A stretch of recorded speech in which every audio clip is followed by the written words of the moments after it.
boy, I have to say that was the longest in-between weeks we've had in the longest time, wasn't it?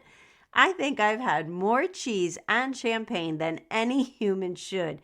I'm so excited to get back into a routine. It's silly.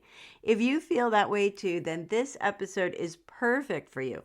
I'm pulling in those reflective questions that I snuck into our New Year's Eve episode from the other day.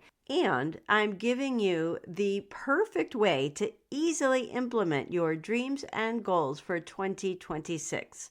To support your journey, I invite you to explore the Heart Goal Workbook available at the Rise, Love, Live Boutique on Etsy. You can find the link and coupon code in the show notes. I know it will be the exact companion to get you off on the right foot for 2026. So, if you're ready to hear more, then grab that tea, snuggle in, and let's put one foot in front of the other. Do you find yourself struggling with constant anxiety, stress, or burnout? Maybe you're navigating through overwhelming waves of sadness or darkness. Has someone allowed you to believe that you're unworthy? Well then, we're here to debunk those beliefs and help you to overcome them. Hello, my friend, and welcome to the Radiance from Within podcast, guiding Christian women to build their confidence and self-worth. My name is Heidi, and I'm so excited to have you here. We'll work together to help you overcome negative beliefs by incorporating prayer, devotionals, and journaling into your daily routine. Additionally, we'll explore the power of words and how they can impact your mindset and well-being. Because when you unleash your inner peace, you will find the desire and strength to spread kindness and compassion. Join me each week and unlock your radiance from within. Discover your power and strength and embark on a journey of self-discovery and empowerment.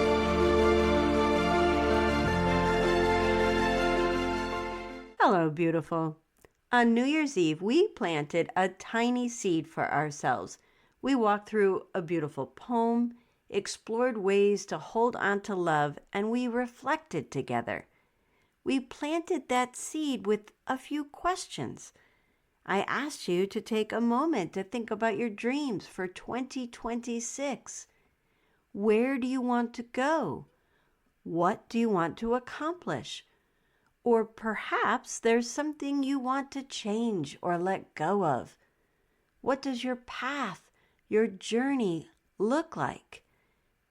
How will you get there?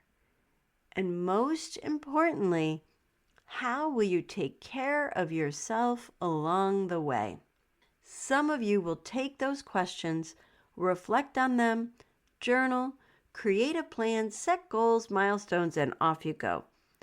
Others might do some of those steps and then freeze or give up. And then for some who are just like me a few years ago, you might feel overwhelmed and simply not know where to even begin. So if you find yourself stuck, I'd like to introduce you to a growth mindset. In short, it's the belief that abilities, intelligence, and talents are not fixed.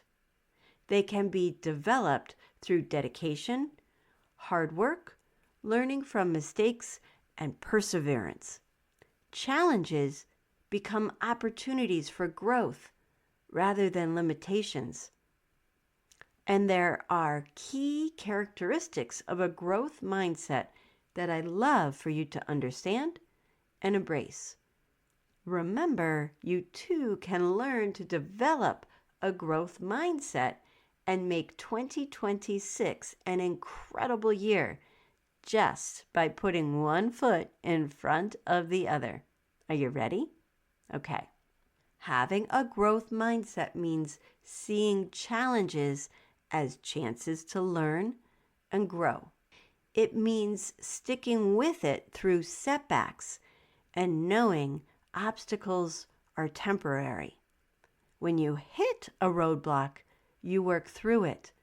You move it aside, reset, and keep going. It means valuing effort as the path to improvement, welcoming feedback as helpful rather than taking it as a personal dig, finding inspiration in others' successes instead of seeing it as competition. And if you view these characteristics as guidelines rather than rules, they help guide you along your path. It feels a bit gentler, yes? Okay, let's set you up for success. First, prioritize taking care of yourself. This is critical for achieving your goals. Wim Hof gives us the perfect quote to put on our mirrors this month. Unless you are willing to experience new things, you'll never realize your full potential. And as we step into this new year, I really, really want you to be gentle with yourself. So many of us think, okay, I must lose 20 pounds in 20 days. I'll do dry January. I'm only going to eat fish, and I will walk every day, all at once. Oh, and I'll also meditate, journal, pray, and read the Bible. Daily. Check. Whoa there, Nellie. I got tired just saying all of that. We've touched on this before, and I most certainly will touch on it again. I want you to take a holistic approach to your health. If I may say please and thank you, true self-care embraces 5 key aspects: physical, emotional, social, spiritual, and mental. But you do not have to work on all 5 at once. Just pick one area at a time. Once that new habit feels locked in, layer on another, and then wash and repeat. Here's the other thing. We're all different when it comes to these routines. I often emphasize that a good morning routine can help start the day on a positive note, and many successful and wealthy individuals believe this too. For me, it works because it energizes and focuses my mind. However, not everyone is a morning person, my hubby included. Some people need a boost of inspiration in the afternoon, while others might need it right before they lay their head down at night. Here's what matters most: consistency. Meditation, journaling, prayer, yoga, exercise, music. These are all beautiful options for centering yourself and finding inner peace. Psalm 23 paints a beautiful picture for this. God, my shepherd, I don't need a thing. You have bedded me down in lush meadows. You find me quiet pools to drink from. True to your word, you let me catch my breath and send me in the right direction. So, here are a few super easy things to try. Your mind might be spinning from today's worries and tomorrow's to-dos. If that's the case, turn those thoughts into a to-do list at the end of your day. Celebrate what you have accomplished. Don't allow yourself to get hung up on what you didn't get finished. Another beautiful opportunity is a reset. Sit for a few moments of silent meditation or prayer right after lunch. Refocus on what happened in the morning and what you're about to encounter in the afternoon. Give yourself the calm and centering we all need, desire, and deserve. In short, don't try to fit yourself into a box you don't necessarily belong in. You know, the square peg in the round hole. Just because a morning routine works for Warren Buffett and me doesn't mean it's automatically right for you. It might be. Give it a try. But if it doesn't feel natural or fulfilling, move it to the afternoon or even the evening.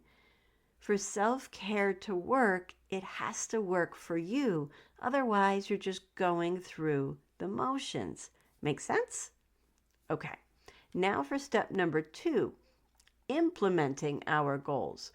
Remember, a little progress each day adds up to big results. So, first we brainstorm. Between the reflective questions from New Year's Eve and caring for ourselves holistically, you should have a beautiful list. These goals can be long-term or short-term. Write down everything you want to change, achieve, or do, big or small. Next, we simplify. Combine similar ideas into clear, focused groups. Then prioritize.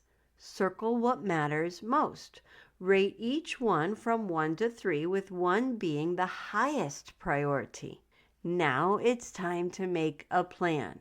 Most of us have heard of SMART goals, yes?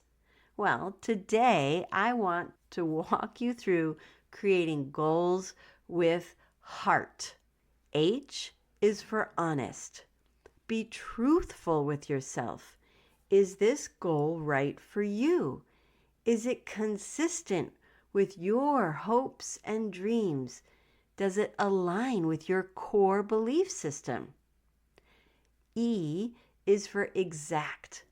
What steps must you take to achieve this goal? How can you break those steps into smaller, manageable tasks? What specific actions are required? How will you track and evaluate your progress? A is for authentic. Does this goal align with your values and strengths? Does it reflect what you truly want? R is for realistic.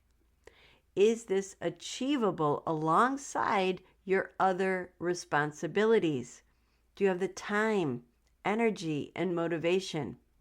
Is there anything you may need to release or make space for? T is for timely. What's your deadline? What's your ideal timeline? Schedule each step and always celebrate your ta-das along the way. That's how we create goals with heart. Next up, we track them, because any goal without tracking is just another list, and we don't need that. I love the concept of chunk it and check it. Chunk big goals into smaller tasks. Then check yourself to stay on point. Start by identifying our tasks. List what you need to complete this week. Next, prioritize each task and label it number 1, number 2, and number 3. Then create your plan. Schedule time-framed tasks. Assign each task to a specific day. And at the end of each day, check your progress. And then rearrange tomorrow's tasks as needed. You can even do a full review at the end of the day on Sunday. How's it working for you? How does it feel? Where do we need to shift? What do we need to realistically let go of? It really is that simple, but here's the thing I want to loop back to. Holistic health. We can't stress out about this process. If we mess up, tomorrow is another day. Just hit that reset button. We do this with grace and mercy, yes? And of course, to guide you through this work, pick up your Heart Goal Workbook from my Etsy boutique. The podcast 15% coupon code is in the show notes. Now, let's settle in for our prayer. Deep breath in and out. Creator God, thank you for giving us time for rest, time for joy, time for silence, time for celebrations. We are now ready. We are ready to embrace the goals and dreams that you have laid on our hearts, the goals and dreams that are aligned with the purpose that you have set our lives to accomplish, the path that you created for us before we were a glimmer in our mother's eyes. And we know some days might be harder than others, and those are the days that we ask you to hold our hands, to push us a little harder, and to pick us up and dust us off. Have grace and mercy with us, Lord, when we falter. Remind us that we are not perfect, that we must be forgiving and gentle with ourselves. Thank you. And we lift all of this up in Jesus' name. Amen. It's all about the climb. It's all about the journey. I know you might be scared right now, but you can handle this. Future you is so very proud of you right now. And until we meet again, beautiful, I believe in you. Now it's your turn. Thank you for joining me on today's podcast. But before you go, a simple request. If this podcast has made a difference in your life, please leave a review where you listen and share this episode with someone who could use a little light today. Knowing my show has impacted your life brings me so much joy. Remember to explore my Etsy boutique to discover the workbook you need most this month. And until next time, my friend, ignite inspiration, spread hope, and dance with faith.